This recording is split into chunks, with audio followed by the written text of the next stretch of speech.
जय हिंद साथियों, इसके पहली क्लास में हमने संज्ञा को समझने का प्रयास किया था। आइए हम उसके प्रश्नों को सॉल्व करने का प्रयास करते हैं। चलिए तो पहले प्रश्न पे बात करते हैं। पहले प्रश्न को देखते हैं। पहला प्रश्न बोलता है कि किसी वस्तु, व्यक्ति, स्थान या भाव के नाम का बोध कराने वाले शब्दों को क्या कहा जाता है। तो स्वाभाविक सी बात है, संज्ञा की बात हो रही है तो इसे संज्ञा ही कहा जाएगा। आगे हम देखते हैं, निम्न लिखित में से संज्ञा शब्द है। पहला है यह, पहाड़, जीना या पुराना। यदि हम यह की बात करते हैं दोस्तों, तो यह सर्वनाम शब्द है। अगर से हम बात करते हैं जीना की, तो जीना जो है यह विशेषता बताता है किसी की जीना मरना, तो यह विशेषण हो जाएगा। यदि हम पुराना की बात करें तो यह भी विशेषण है। सिर्फ रहा बात पहाड़ की, तो पहाड़ जो है वह मुख्य रूप से संज्ञा शब्द कहलाएगा। अगला क्वेश्चन है, संज्ञाओं के साथ आने वाली विभक्ति को क्या कहा जाता है। संश्लिष्ट, विश्लिष्ट, श्लिष्ट। तो यदि हम बात करते हैं संज्ञा के साथ आने वाली विभक्तियों को, तो संश्लिष्ट कहा जाता है। तो हमारा हो जाएगा ऑप्शन नंबर 1। अगला क्वेश्चन है दोस्तों, निम्न में से संज्ञा शब्द है आप, चलना, आकाश या लंबा। तो यहाँ बात करें आपकी, तो आप हो जाता सर्वनाम, चलना तो क्रिया, लंबा तो विशेषण। सिर्फ होता है ऑप्शन नंबर सी, आकाश। तो आकाश हो जाता है हमारा संज्ञा। अगले बात करते हैं हम, उत्पत्ति के आधार पर शब्द कितने प्रकार के होते हैं। तो उत्पत्ति के आधार पर शब्द होते हैं मुख्य रूप से 6 प्रकार के। 6 प्रकार के शब्दों को हमने देखा है। उत्पत्ति के आधार पर शब्द 6 प्रकार के होते हैं। संज्ञा का भेद नहीं है। व्यक्तिवाचक संज्ञा, जातिवाचक संज्ञा, निजवाचक संज्ञा या भाववाचक संज्ञा। व्यक्तिवाचक तो है ही, जातिवाचक भी है, भाववाचक भी है। निजवाचक सर्वनाम होता है दोस्तों। आइए आगे बात करते हैं।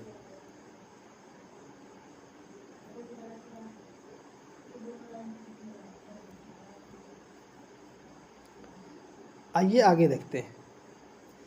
अगला क्वेश्चन है, इनमें से व्यक्तिवाचक संज्ञा है, नदी में है, गंगा में है या ब्रह्मपुत्र में।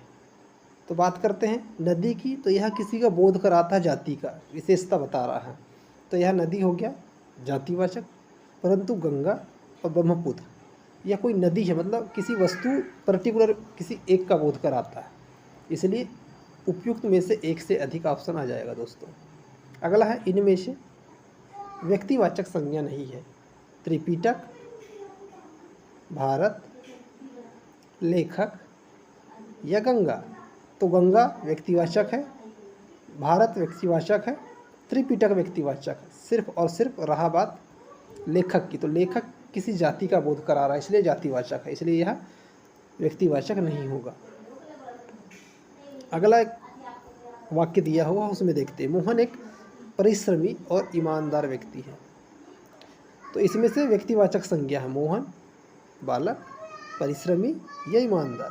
तो मोहन यहाँ पर व्यक्तिवाचक हो जाएगा। आपका घर जिस शहर में है उस शहर का नाम क्या है। व्यक्तिवाचक है, जातिवाचक है, समूहवाचक है या भाववाचक। यदि सिर्फ शहर होता दोस्तों तो वह जातिवाचक हो जाता, परंतु शहर का नाम बोला है इसलिए वह व्यक्तिवाचक हो जाएगा। Option number A. आगे हम देखते हैं, निम्नलिखित में से व्यक्तिवाचक संज्ञा नहीं है, समुद्र, गजमार, डोंगर और दलहा। तो समुद्र यहाँ पर दोस्तों नहीं है। अगला बात करते हैं, यहाँ पर व्यक्तिवाचक संज्ञा है किसमें, यह बताना है। रामचरितमानस, राम, गंगा, कृष्ण, कामायनी, मिठास, ममता, वकील, पुस्तक, लखनऊ आम बुढ़ापा, तो बुढ़ापा भाववाचक है दोस्तों। वकील जातिवाचक है। मिठास भाववाचक है। सिर्फ रहा ऑप्शन नंबर 1 राम, रामचरितमानस और गंगा। आगे हम बात करते हैं, निम्न में से संज्ञा है। गंगा, नीला, पुराना, मोटा। मोटा विशेषता बता रहा, पुराना विशेषता बता रहा, नीला विशेषता बता रहा, इसलिए तीनों विशेषण हो जाएंगे। परंतु गंगा, गंगा दोस्तों व्यक्तिवाचक संज्ञा हो जाएगी। आगे हम बात करते हैं,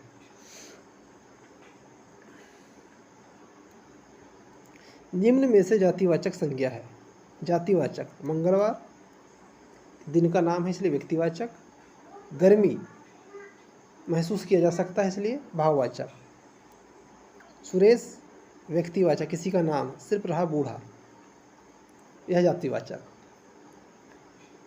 आगे हम देखते हैं, जातिवाचक संज्ञा है।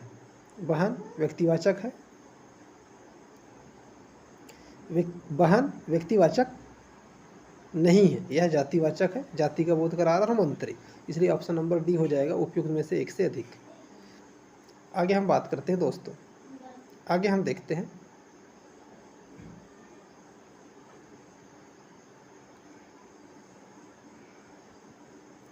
जिन संज्ञाओं से एक ही प्रकार की वस्तु अथवा व्यक्तियों का बोध होता है उसे जातिवाचक कहते हैं। जैसे नदी बोला तो नदी का ही बोध होगा, पहाड़ बोला तो पहाड़ ही पहाड़ होंगे उसके अंतर्गत। निम्न में से जातिवाचक शब्द नहीं है, यह संज्ञा नहीं है। दिल्ली व्यक्तिवाचक है, यह जातिवाचक नहीं है। शहर जातिवाचक, देश जातिवाचक, नगर जातिवाचक। घर, पहाड़ और नदी किस प्रकार की संज्ञा के अंतर्गत आते हैं? यह किसी जाति का बोध कराते हैं दोस्तों। आगे हम देखते हैं, आगे क्वेश्चन है, प्रतिवर्ष नदी में बाढ़ आ जाती है में किस प्रकार की संज्ञा है? यहाँ नदी के बारे में बोला गया तो नदी में जातिवाचक संज्ञा है दोस्तों। पशु घर रहते हैं में पशु क्या है? जातिवाचक। निम्न में से कौन सा जातिवाचक संज्ञा है? मिठास भाववाचक है। कर्मचारी जातिवाचक है। पर्वत जातिवाचक है। गंगा व्यक्तिवाचक है। तो यहाँ कर्मचारी समूहवाचक है दोस्तों। पर्वत यहाँ पर सिर्फ जाति का बोध कराता है। जातिवाचक संज्ञा है मजदूर। सेना समूहवाचक है। शत्रुता भाववाचक है। यश भाववाचक है। जातिवाचक यहाँ बात करते हैं, शैशव भाववाचक है। लोहा व्यक्तिवाचक है। लकड़ी व्यक्तिवाचक है। पुस्तक आ जाएगा दोस्तों जातिवाचक। आगे हम देखते हैं दोस्तों, हमारे देश में जयचंदों की कमी नहीं है। जयचंद क्या है? जयचंद वैसे तो व्यक्ति का नाम है, परंतु यहाँ पर देश में बात की गई जयचंदों की, इसलिए जातिवाचक हो जाएगा। कवि की अगर से बात करते हैं दोस्तों तो जातिवाचक। कवि कौन सी संज्ञा है? तो जातिवाचक। जातिवाचक संज्ञा की अगर से हम बात करते हैं तो यहाँ पर हो जाएगा वकील। वकील जातिवाचक है। गाय की बात करते हैं दोस्तों तो जातिवाचक संज्ञा हो जाएगी। आगे हम देखते हैं, गांधी जी को राष्ट्रपिता कहा गया। गांधी जी किसी की जाति है, परंतु यह राष्ट्रपिता की बात की जा रही, गांधी जी को कहा गया, पर्टिकुलर इंगित किया गया है, इसलिए यह जातिवाचक से व्यक्तिवाचक हो जाएगा। जाज पाताल यह जातिवाचक हो जाएगा। लहर किस प्रकार की जातिवाचक संज्ञा है? समुद्रगुप्त को भारत का नेपोलियन कहा गया है, अर्थात किसी व्यक्ति को संज्ञा दी गई, इसलिए जातिवाचक हो जाएगा नेपोलियन। आगे हम बात करते हैं दोस्तों, भाववाचक संज्ञा कितने प्रकार के शब्दों से बनती है? भाववाचक संज्ञा 5 प्रकार के शब्दों से मिलकर बनती है। हम जातिवाचक संज्ञा से भी भाववाचक संज्ञा बना सकते हैं, विशेषण से भी बना सकते हैं, फिर हम अव्यय से बना सकते हैं, क्रिया से बना सकते हैं। इस प्रकार से हम 5 शब्दों से बना सकते हैं भाववाचक संज्ञा। जैसे कि ऐसे याद रख सकते हैं कि भाववाचक में 5 शब्द है, तो 5 प्रकार से हम शब्दों से बना सकते हैं। आगे हम बात करते हैं, मेरा भाई इतना भुलक्कड़ है कि सामान कहीं भी रख कर भूल जाता है, मैं भाववाचक संज्ञा बताना। तो भाववाचक संज्ञा हो जाएगा यहाँ पर भुलक्कड़।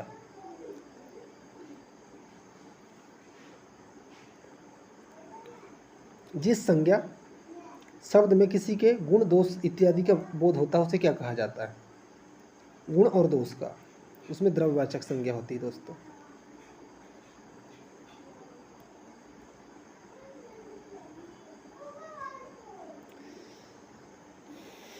निम्न में से भाववाचक संज्ञा बताना।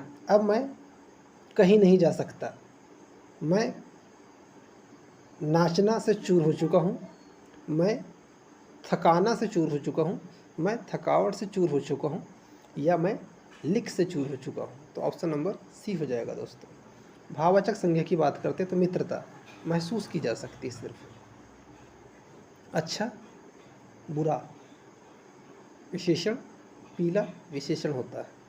भाववाचक संज्ञा की बात करते तो अमीरी, अमीरी को महसूस किया जा सकता है कि हाँ उसके पास पैसा होगा, रुपया होगा, धन दौलत होगी अधिक, इस प्रकार से। सुश्री हिमा दास दौड़ में प्रथम स्थान आई। भाववाचक संज्ञा की अगर से बात करते दौड़, महसूस किया जा सकता है कि वह बहुत तेज भाग रही होगी। आगे बात करते हैं दोस्तों। आगे हम देखते हैं भाववाचक संज्ञा नहीं है बोल रहा है, तो यहाँ हम देखते हैं मधुरता है, लोभ है, योगी है, रुकावट पैदा करना यह नहीं है। इनमें से भाववाचक संज्ञा कौन सी है? सत्वरित्र, चरित्र, सत्वरित या चरिता? तो चरित्र, चरित्र को हम देख नहीं सकते किसी के, महसूस कर सकते हैं कि वह अच्छा आदमी होगा या बुरा आदमी। व्याकरण की दृष्टि से प्रेम शब्द है, भाव महसूस कर सकते, वात्सल्य के बारे में। बचपन किस प्रकार का है? भाव, बचपन को हम सिर्फ महसूस कर सकते हैं कि हाँ छोटा होगा, छोटे छोटे हाथ होंगे, छोटे छोटे नाखून होंगे, छोटी छोटी आँखें होंगी बच्चों की, इस प्रकार से। आगे हम बात करते हैं दोस्तों शैशव। शैशव भाववाचक संज्ञा के अंतर्गत आता है। भाववाचक संज्ञा, भाववाचक संज्ञा की अगर से बात करते हैं बुढ़ापा, योगट, अरविंद या इनमें से एक, तो बुढ़ापा। निम्नलिखित में से भाववाचक है पेड़, मित्रता, लकड़ी या भारत? व्यक्तिवाचक, व्यक्तिवाचक, व्यक्तिवाचक, जातिवाचक, मित्रता, भाववाचक। बाप का संबंध किस संज्ञा से? बाप का संबंधवाचक बताना है। बाप का हो जाएगा बपौती, बपौती आएगा वैसे वहाँ दोस्तों, इस काट के हम लिख सकते हैं यहाँ पर बपौती, बपौती, बाप से बपौती, ये हो जाएगा। चरित्र की भाववाचक बनाया जा सकता है, तो चरित्र से बनाया जा सकता है। आगे हम देखते हैं निजत्व संज्ञा शब्द है, निजत्व अपनत्व का बात होता है, तो यहाँ भाव, निजत्व को हम महसूस कर सकते हैं कि उसके पर्टिकुलर किसी की बात हो रही है। बुढ़ापा भाववाचक संज्ञा के अंतर्गत आता है मित्रों। अगर से हम बात करते हैं मुम छाता, तो मुम छाता शब्द का कौन सा भेद है? यहाँ कुछ और होना चाहिए दोस्तों, ये मुम छाता नहीं होना चाहिए, चलिए इसे काट देते हैं। पशुता, पशुता महसूस किया जा सकता है कि अस्त व्यस्त गरीबी की तरह रहा होगा, कहीं भी रह जाता होगा, कहीं भी पड़ा रहता होगा, इस प्रकार से। भाववाचक संज्ञा की अगर से बात करते हैं तो भाववाचक संज्ञा नहीं है। सोना द्रव्यवाचक है, खुशी भाववाचक महसूस कर सकते हैं, विद्या को महसूस कर सकते, बहुत पढ़ा लिखा होगा, मना करता होगा, महसूस कर सकते, तो सोना हो जाएगा। आगे हम बात करते हैं भाववाचक संज्ञा है, तो मोहन व्यक्तिवाचक हो गया, लड़का जातिवाचक हो गया, दिल्ली व्यक्तिवाचक हो गया, बीमारी, बीमारी की बात करते तो बीमारी हो जाएगा हमारे साथ भाववाचक। भाववाचक है तीर व्यक्तिवाचक, भारत व्यक्तिवाचक, चिंता और तप, चिंता तप हो जाएगा जातिवाचक, चिंता हो जाएगा भाववाचक। भाववाचक है थकावट, बुराई, आलस्य, बुढ़ापा, बुढ़ापा को महसूस कर सकते हैं, थकावट को भी महसूस कर सकते हैं, बुराई को भी महसूस कर सकते हैं, आलस्य को भी महसूस कर सकते हैं। तो चारों यहाँ पर क्या हो जाएगा भाववाचक। राष्ट्र की भाववाचक संज्ञा क्या हो जाएगा? तो राष्ट्रीयता, मानव में तो मानवता, यह मानवता, यह है ऑप्शन नंबर बी। आगे हम देखते हैं सुंदर से सुंदरता भी हो जाएगा और सौंदर्य भी हो जाएगा। सुंदरता और सौंदर्य दोनों प्रकार से बन जाएगा भाववाचक। भाववाचक में जागरण, समय, अपना, पराया, तो यहाँ हो जाएगा जागरण करना। स्वतंत्रता सबको प्यारी है में संज्ञा है। स्वतंत्रता, स्वतंत्रता क्या है? महसूस कर सकते स्वतंत्रता को, भाववाचक। हरियाली भाववाचक। निम्न में से भाववाचक को बताना है दोस्तों। अमीर गरीब मिठास, यह भाववाचक है पर अमीर गरीब नहीं है। यहाँ अमीरी और गरीबी होता तो भाववाचक हो जाता। तो ये हो सकता है रसीला, कड़वाहट, बगुला, भगत या उन्नति, ये महसूस कर सकते हैं। तो ये हो गया ऑप्शन नंबर सी। अगला है राम ने सुरेश के साथ मित्रता का निर्वाह किया, इसमें भाववाचक है मित्रता। समूहवाचक संज्ञा की बात करते हैं दोस्तों। तो राम व्यक्तिवाचक, अनाज द्रव्यवाचक या पदार्थवाचक, हिमालय जातिवाचक, सेना समूहवाचक। एक से अधिक लोग होते हैं। समूहवाचक संज्ञा नहीं है। सभा समूहवाचक है, कक्षा समूहवाचक, भीड़ समूहवाचक, मगर दौड़ भाववाचक है। संज्ञा शब्द है। हरा विशेषण है, पतला विशेषण है, सभा समूहवाचक, यह हो जाएगा। तेलाब की अगर से बात करते हैं तो संज्ञा है तेलाब, तेलाब भाववाचक संज्ञा है। व्यक्तिवाचक संज्ञा है, द्रववाचक संज्ञा है या समूहवाचक संज्ञा। तो यहाँ जाएगा द्रव्यवाचक, तेलाब, तेल की तरह दिखना। आगे हम बात करते हैं बार बार भटकना। बार बार भटकना का अर्थ है पारस्परिक संबंध बताने के अर्थ में, अतिशयता प्रकट करने में, संपन्नता प्रकट करने में, भेद बताने में। भेद बताने में नहीं है, संपन्नता प्रकट करने में नहीं है, अतिशयता प्रकट करने में दोस्त बार बार भटकना। अचूक विशेषण के साथ उपयुक्त संज्ञा है। अचूक विशेषण के साथ अचूक निशाना। इस प्रकार से हमें अपशब्द नहीं बोलना चाहिए। अपशब्द क्या है? अपशब्द की अगर से बात करते हैं तो ये विशेषता बता रही बोलने की, इसलिए विशेषण हो जाएगा अपशब्द। संज्ञा से विशेषण के लिए इनमें से कौन सा शब्द सही है? संज्ञा अगर से बात करते हैं तो संज्ञा हो जाएगा भय से भयानक। जिन शब्दों में न्यूनता, लघुता, हीनता या तुच्छता का बोध हो उसे कहा जाता है उन्नार्थ शब्द। तो इस प्रकार से हमने देखा दोस्तों कि संज्ञा के हमने क्वेश्चनों को कवर करने का प्रयास किया है। यदि वीडियो अच्छी लगी हो तो वीडियो को शेयर कीजिए अपने दोस्तों के साथ और चैनल पर बने रहिए ऐसे ही वीडियो के लिए। मिलते हैं अगले वीडियो में, जब तक के लिए नमस्कार, जय हिंद।